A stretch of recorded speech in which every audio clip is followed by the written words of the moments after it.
Brought you by Meghdoot herbal. मुझे diabetes है। मेघदूत मधुशून्य ये हाई ब्लड शुगर और ब्लड प्रेशर को कंट्रोल तो करता ही है, साथ में ये मुझे काफी एनर्जेटिक रखता है। मेघदूत मधुशून्य खाओ, फिट एंड फाइन हेल्थ बना।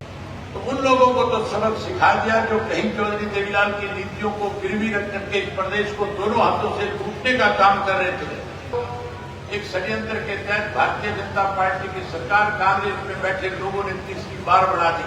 मेरे से पहले माजरा साहब ने सारी बातें खुल करके आपके सामने बताई। इस प्रदेश में तीसरे बार की सरकार बीजेपी के बढ़ने के बाद किस किस्म के हालात रहे, इस एक वर्ष में हमें किन किन परेशानियों का सामना करना पड़ा, एक वर्ष किस तरह से हमें झेलना पड़ा, इस तीसरे बार की सरकार को बनाने में किन लोगों ने षड्यंत्र के तहत लोगों के साथ धोखा करने का काम किया। वहीं चौधरी देवीलाल जी की जो जन्मदिन हम सम्मान दिवस के रूप में मनाते हैं, उस सम्मान दिवस के लिए भी आप सबको 25 तारीख को रोहतक में पहुंचने के लिए निमंत्रण दिया। अगर मैं उन्हीं बातों को दोहराऊंगा तो बहुत लंबा समय लगेगा।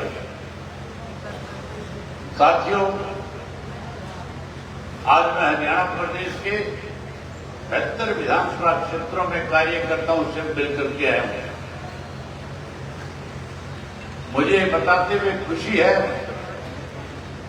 कि कार्यकर्ता के सम्मेलन तो 72 हल्कों में विधानसभा क्षेत्रों में किए, लेकिन जितनी बड़ी संख्या में आज आप यहां पे आए हो, जो जोश और उत्साह आप लोगों में है, मैं ये दावे के साथ कह सकता हूं कि रोहतक की वो अनाज मंडी जिसमें चौधरी देवीलाल जी का सम्मान दिवस हम मनाएंगे,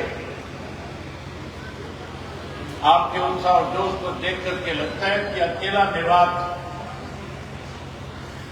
उस अनाज मंडी को भरने का काम करेगा। साथियों, मुझे पिछले एक साल से लगातार प्रदेश में नए सिरे से मजबूत संगठन खड़ा करने के लिए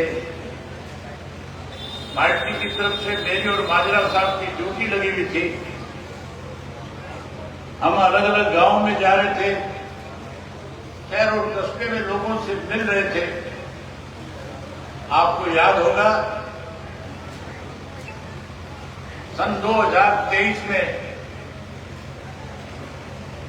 मैंने आपके मेवात से परिवर्तन यात्रा शुरू करी थी और उस परिवर्तन यात्रा के तहत मैं हरियाणा प्रदेश के 2000 से ज्यादा गांव, शहर और कस्बों में जाकर के आया था। 4200 किलोमीटर से ज्यादा पैदल सफर तय किया था। 6 महीने 11 दिन तक हरियाणा प्रदेश के अलग अलग जिलों में जाकर के लोगों से मिला था। उस यात्रा के दौरान जब मैं गांव में लोगों से मिलता था, रोजाना 10 से 12 गांव के लोगों से बैठ करके बातचीत करता था, लोग मेरे सामने खुल करके एक बात कहते थे, हम भारतीय जनता पार्टी को 2019 में सत्ता से पार करना चाहते थे। हमने भारतीय जनता पार्टी को 40 पे जाकर के रोक दिया था, जो नारा देती थी और कहती थी कि हम 75 पार करेंगे। उसी 75 पार करने वाली पार्टी के लिए हमारे कुछ साथियों ने इंडियन नेशनल लोकल पार्टी को तोड़ करके एक नई पार्टी का गठन कर दिया था, जो लोगों के बीच में जाकर के घड़ियाली आंसू बहाते थे, कहते थे हमें घर से बेघर कर दिया, पार्टी से निकाल दिया गया। तो ये कहते थे कि हम चौधरी देवीलाल जी की नीतियों को आगे बढ़ाएंगे, और साथ साथ कहते थे 75 पार वालों को जमुना पार कराएंगे। लोगों ने उन पर विश्वास किया, भरोसा किया, 10 सीटें जीत करके दे दी। जब 10 सीटें प्रदेश में जीत गए, जहां विपक्ष की सरकार बननी चाहिए थी, उन 10 सीट जीतने वाले लोगों ने भाजपा को चुनाव पार कराने के बजाय दूसरी बार सत्ता बनाने का मौका दिया, उनके साथ शामिल हो गए। लोग कह रहे थे हमारे साथ विश्वासघात हुआ है। लोग खुल करके ये कहते थे इन्होंने चौधरी देवीलाल की नीतियों को गिरवी रख दिया, हम इस चुनाव में इनको सबक सिखाएंगे और न केवल ऐसा सबक देंगे कि आइंदा से हरियाणा प्रदेश में इस तरह के लोग राजनीति में कभी पनप नहीं पाएंगे। साथियों, आपने जब चुनाव हुआ 2025 में, 2024 में, तो उन लोगों को तो सबक सिखा दिया जो कहीं चौधरी देवीलाल की नीतियों को गिरवी रख करके इस प्रदेश को दोनों हाथों से लूटने का काम कर रहे थे। आपको याद होगा 19 से लेकर के 24 तक की जो सरकार थी जिसमें जेजेपी शामिल थी, उन लोगों ने दोनों हाथों से इस प्रदेश को लूटने का काम किया। लोग दुखी थे, परेशान थे, कह रहे थे सबक सिखाएंगे। जहां आप सबक सिखाने की तैयारी कर रहे थे वो दोनों हाथों से लूट रहे थे। 19 से ज्यादा घोटाले किए। अगर एक एक का जिक्र करूंगा तो बहुत लंबा समय लग जाएगा। सबसे पहले धान का घोटाला किया। किसान की जेब से 250 से 300 रुपया प्रति क्विंटल के हिसाब से नमी के नाम पे ये लोग खा गए। वहीं उसके साथ साथ शराब का घोटाला किया, जमीनियों की रजिस्ट्रियों का घोटाला हुआ। साथियों, जोड़ की खुदाई और सफाई के नाम पे हजारों करोड़ डकार गए। सरकारी दवाइयों की खरीद के अंदर 450 करोड़ रुपए का चूना लगाया। वही पढ़े लिखे नौजवान की जेब से पैसा निकाल करके पेपर घोटाला करने का काम किया। अनेक ऐसे घोटाले किए। लोगों ने फैसला कर लिया कि अगले चुनाव में इन्हें सबक देंगे। उनको तो आपने सबक दे दिया। उनको तो 10 वाले जो ये कहते थे 45 जीतेंगे, सरकार बनाएंगे, माइनस पे जाकर के खड़ा कर दिया, हाशिए पे भेज दिया। वहीं साथियों, एक षड्यंत्र के तहत भारतीय जनता पार्टी की सरकार कांग्रेस में बैठे लोगों ने तीसरी बार बढ़ा दी। जो चौधरी देवीलाल की नीतियों को गिरवी रख करके बीजेपी में शामिल हुए थे, जो चौधरी देवीलाल के नाम की राजनीति करते थे, आज उनकी हालत इस किस्म की है वो चौधरी देवीलाल की जयंती भी नहीं मना सकते। आज हालात इस किस्म के हैं वो चौधरी देवीलाल का फोटो नहीं लगा सकते। चौधरी देवीलाल का फोटो अपने पोस्टर से हटा करके कहते हैं चौधरी ओम प्रकाश चौटाला के नाम की राजनीति करेंगे। चौधरी ओम प्रकाश चौटाला का फोटो लेकर के आज लोगों के बीच में जाकर के कहीं अपने आप को फिर स्थापित करना चाहते हैं।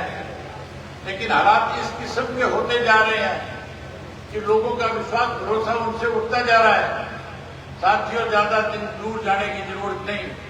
आप देखना जब 25 तारीख को लाखों लोग चौधरी देवीलाल के जन्म दिवस के ऊपर रोहतक की अनाज मंडी में इकट्ठा हो जाएंगे। जो लोग आज चौधरी ओम प्रकाश चौटाला का पोस्टर लगा करके राजनीति चमकाना चाहते हैं, वो लोग कल मेरे पोस्टर लगा करके भी आपके बीच में आकर के कहीं खड़े होकर के दुहाइयां देने का काम करेंगे। ऐसे लोगों से सावधान रहना। वहीं अब जब हम जा रहे थे गांव में, लोगों से मिल रहे थे संगठन की बात, मजबूत संगठन खड़ा करने की, तो लोग हमें बता रहे थे, कह रहे थे, जब हमने उनसे पूछा कि तीसरी बार कैसे सरकार भाजपा की बनी, लोग तो दुखी थे, लोग तो बदलाव चाहते थे, लोग बीजेपी को सत्ता से दूर देखना चाहते थे। लोगों ने तो मंशा बना ली थी कि भाजपा को सत्ता से बाहर करेंगे, कांग्रेस को सत्ता सौंपने का काम करेंगे। फिर ये तीसरी बार सरकार कैसे बनी? मुझे हर हल्के में लोगों की तरफ से एक ही बात सुनने को मिली। सब कह रहे थे बाबू बेटा ने, हुड्डा एंड पार्टी ने हरियाणा प्रदेश का जब बीजेपी को तीसरी बार सत्ता सौंपी षड्यंत्र के तहत, वही हरियाणा का नाश करने का काम किया है। मैं आप लोगों से पूछना चाहता हूं, आप भी कांग्रेस की सरकार बनाना चाह रहे थे, फिर ये तीसरी बार भाजपा की सरकार कैसे बनी? इसके पीछे किसका षड्यंत्र था? आप किसको जिम्मेवार मानते हो कि भारतीय जनता पार्टी की तीसरी बार की सरकार बनाने में कौन जिम्मेवार है? आप मुझे एक बार बोल करके बताओ। ये प्रेस के साथी सुनना चाहते हैं कि आपको किसके नाम की जानकारी है, किसको मानते हो जिम्मेवार? जोर से बोल के बताओ किसको जिम्मेवार मानते हो? हुड्डा को जिम्मेवार मानते हो? ये आप नहीं करते, ये पूरे हरियाणा का बच्चा बच्चा इस बात के लिए हुड्डा को दोषी मानता है। कैसे षड्यंत्र रचा, साथ ये बात मैं आपके बीच में खुल करके कहना चाहता हूं। आप कल को हर व्यक्ति के सामने खड़े होकर के बता सकोगे कि कैसे षड्यंत्र रचा, कैसे तीसरी बार भाजपा सत्ता में आई। साथियों, जब गांव में पंचायत का चुनाव होता है, हम सरपंच और पंच जब चुनते हैं, हम उनसे ये उम्मीद करते हैं, उन पर भरोसा जताते हैं कि 5 वर्ष भाईचारा कायम करके रखेंगे, ये 5 वर्ष में गांव का विकास कराएंगे, ये 5 वर्ष में गांव के बच्चों की पढ़ाई के लिए स्कूल अपग्रेड कराएंगे। हम अनेक उम्मीद उनसे करते हैं, हॉस्पिटल बनाएंगे, स्वास्थ्य केंद्र बनाएंगे। लेकिन अगर सरपंच अपनी बात पे पूरा ना उतरे तो फिर अगले 5 वर्ष में जब चुनाव आता है तो सरपंच को घर बिठा देते हैं। ये हालात एमएलए के साथ होता है। अगर एमएलए ठीक से काम ना करे तो उस एमएलए के खिलाफ भी लोग बगावत करते हैं, उसको फिर नए सिरे से चुनते नहीं, कहीं ना कहीं उससे विश्वास और भरोसा उठ जाता है। ये हालात अब की बार हरियाणा प्रदेश में थे। हरियाणा प्रदेश में कांग्रेस के 30 सिटिंग एमएलए थे। जहां 30 सिटिंग एमएलए हरियाणा में कांग्रेस के थे, कहीं सर्वे की जब रिपोर्ट आ रही थी चुनाव से पहले, चाहे वो सर्वे मैंने कराया, चाहे वो सर्वे कांग्रेस ने कराया, चाहे वो साथियों सर्वे बीजेपी ने कराया, इस बात पे ध्यान देने की जरूरत है। उस सर्वे की रिपोर्ट में आ रहा था कि जो कांग्रेस के 30 सिटिंग एमएलए हैं, इनमें से 16 ऐसे हैं जिनको अगर दोबारा टिकट दे दिया गया तो चुनाव हार जाएंगे, कहीं ना कहीं फिर भारतीय जनता पार्टी सत्ता में आ जाएगी। जब सर्वे की रिपोर्ट में ये सारी बात सामने आई तो भारतीय जनता पार्टी वालों ने फैसला कर लिया कि अब समय आ गया, अब इस हुड्डा को ठिकाने लगाने के लिए इस हुड्डा से काम लेने का समय आ गया। उन्होंने हुड्डा के जो कहते लोग थे, जिनको इसने लाइसेंस इश्यू कर रखे थे, जो बड़े बड़े बिल्डर थे, उनके घरों पे ईडी के द्वारा छापे मराए गए। आपको याद होगा, एक राम प्रस्तान नाम का बिल्डर हरियाणा प्रदेश में भूपेंद्र सिंह हुड्डा का पार्टनर है।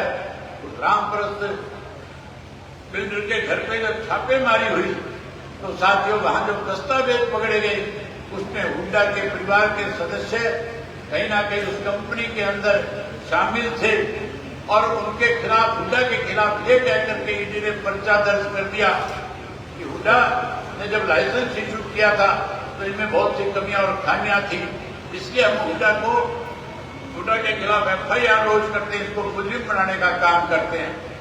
जहां साथियों पर्चा दर्ज करके गिरफ्तार करना चाहिए था, गिरफ्तार करने की बजाय हुड्डा को इशारा किया गया कि जाओ जाकर के भाजपा के नेताओं से बात करो, अगर जेल जाने से बचना चाहते हो तो फिर भारतीय जनता पार्टी के नेताओं से संपर्क साधो। और हुड्डा ने जाकर के बीजेपी के नेताओं से संपर्क करके पूछा कि बताओ मैं आपकी क्या मदद कर सकता हूं। साथियों, बीजेपी के नेताओं ने साफ संदेश दे दिया और कह दिया कि आप जाओ जाकर के राहुल गांधी से पहले ये 30 की 30 सिटिंग एमएलए की जो टिकट है, इनको अनाउंस करवाने का काम करो। अगर अनाउंस नहीं करवा सके तो फिर जेल जाने की तैयारी रखना, हम चलते चुनाव में उठा करके जेल में बंद करने का काम करेंगे।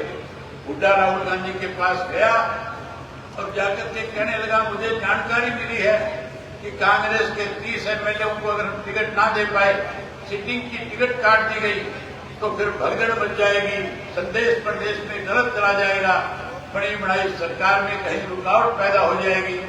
राहुल गांधी ने उसकी बात पे विश्वास किया और 30 के 30 को फिर दोबारा टिकट दे दिया गया। साथियों, जब नतीजा आया तो 30 में से 16 जिनके खिलाफ लोग मन बना चुके थे हराने का, तो 16 चुनाव हार गए थे। केवल 16 को चुनाव हरा करके भारतीय जनता पार्टी को सत्ता में नहीं गए, बल्कि 2 और ऐसे कैंडिडेट खड़े किए जिनको लोग चाहते नहीं थे, जिनको हुड्डा किसी तरह से हरा करके बीजेपी की मदद करना चाहता था। उदाहरण बताता हूं आपको, राहुल गांधी ने उचाना के अंदर चौधरी वीरेंद्र सिंह के लड़के को, विजेंद्र को टिकट दे दिया था। विजेंद्र को जब टिकट दिया गया था वो राहुल गांधी की तरफ से दिया था। हुड्डा उसको चुनाव नहीं लड़ाना चाहता था। हुड्डा कहीं डर मानता था कि कल को ये राहुल गांधी के साथ पढ़ा लिखा लड़का आने वाले समय में राजनाथ में 3 जैसे लोगों को चुनाव के अंदर खड़ा कर दिया। एक वीरेंद्र नाम का था, कौन सा गांव उसका, घोगड़िया का, एक वीरेंद्र खड़ा कर दिया था घोगड़िया का, उसी के साथ साथ एक दिलबाग खड़ा कर दिया संडील गांव का, और साथियों तीसरा एक खड़ा कर दिया काड़ा चेयरमैन जो उचाना का रहने वाला था, और उन तीनों को बुला करके कह दिया कि आप चुनाव लड़ो, आप हार जीत की चिंता मत करना, सरकार मेरी बनेगी और मेरी सरकार बनने के बाद मैं आपको ऐसे पदों पे ले जाकर के बैठा दूंगा जहां एमएलए से भी बड़ी ताकत आप रखने का काम करोगे, उससे बड़ी हैसियत आपकी बढ़ाने का काम करूंगा। नतीजा ये निकला, जब चुनाव का रिजल्ट आया, जो हजारों वोटों से जीतने वाला विजेंद्र था, साथियों 32 वोट से चुनाव हार गया था। इस तरह से 2 ऐसे कैंडिडेटों को टिकटें दी। आपके साथ सकता हुआ 16 विधानसभा क्षेत्र है, वहां पे रातों रात टिकटें बदली गई, पैसों से टिकटें बेची गई, कहीं भाजपा के कैंडिडेट को जिताने के लिए इस तरह के लोगों को चुनाव में खड़ा कराया गया। इस करके साथियों ये तीसरी बार भाजपा की सरकार प्रदेश में षड्यंत्र के तहत हुड्डा एंड पार्टी ने बनाने की करी। ये हुड्डा एंड पार्टी 1 साल तक हमारे खिलाफ प्रचार करते थे और कहते थे कि इंडियन नेशनल लोकदल पार्टी तो वोट काटू पार्टी है। ये कहते थे ये भारतीय जनता पार्टी की बी टीम है। आज बच्चे को इस बात का पता लग गया कि भारतीय जनता पार्टी की बी टीम के रूप में भूपेंद्र सिंह हुड्डा काम कर रहे हैं। वहीं आज तक इस बात का फैसला हरियाणा प्रदेश में विपक्ष के नेता का नहीं होता, क्योंकि आज राहुल गांधी भी इस बात को अच्छी से समझता और जानता है कि हुड्डा कांग्रेस को भेज देगा। इसलिए साथियों विपक्ष के नेता का फैसला भी नहीं कर पाए। जो हुड्डा हमें कहता था हम वोट काटू है, इंडियन नेशनल लोकदल पार्टी का कार्यकर्ता वोट काटू नहीं है। इंडियन नेशनल लोकदल पार्टी का कार्यकर्ता तो रांद काटने वाला है। हमने कांग्रेस की 4 बार रांद काटने का काम किया है।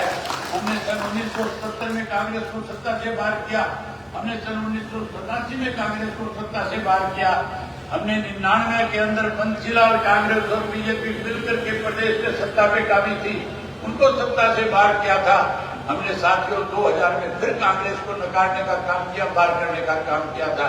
अब अगर भारतीय जनता पार्टी की कोई राज काटेगा, सत्ता से बाहर करेगा, तो ये इंडियन नेशनल लोकदल पार्टी का हजारों कार्यकर्ता जो मेरे सामने बैठा आने वाले समय में बीजेपी को सत्ता से बाहर करेगा, कांग्रेस को सत्ता से दूर ले जाएगा, इंडियन नेशनल लोकदल पार्टी की सत्ता बढ़ा करके फिर से प्रदेश को आगे बढ़ाने में बड़ी भूमिका निभाने का काम करेगा। मैं उम्मीद करूंगा कि 25 तारीख को मेवात के लोग बड़ी संख्या में आएंगे और चौधरी देवीलाल के प्रति जहां अपने श्रद्धा सुमन अर्पित करेंगे, वहीं साथियों प्रदेश में संदेश देकर के आओगे कि अगली सरकार इंडियन नेशनल लोकदल पार्टी की होगी, भाजपा सत्ता से पार जाएगी। साथियों मैंने आपके इस इलाके के लिए, जिले के लिए अपने पार्टी की तरफ से करण चौटाला की ड्यूटी लगाई है, जो आपका प्रभारी बनकर के आपके बीच में आएगा, गांव गांव में आकर के आपको न्योता और निमंत्रण देगा। मैं उम्मीद करूंगा कि तुम उसका न्योता स्वीकार करोगे और बड़ी संख्या में आओगे बड़ी संख्या में।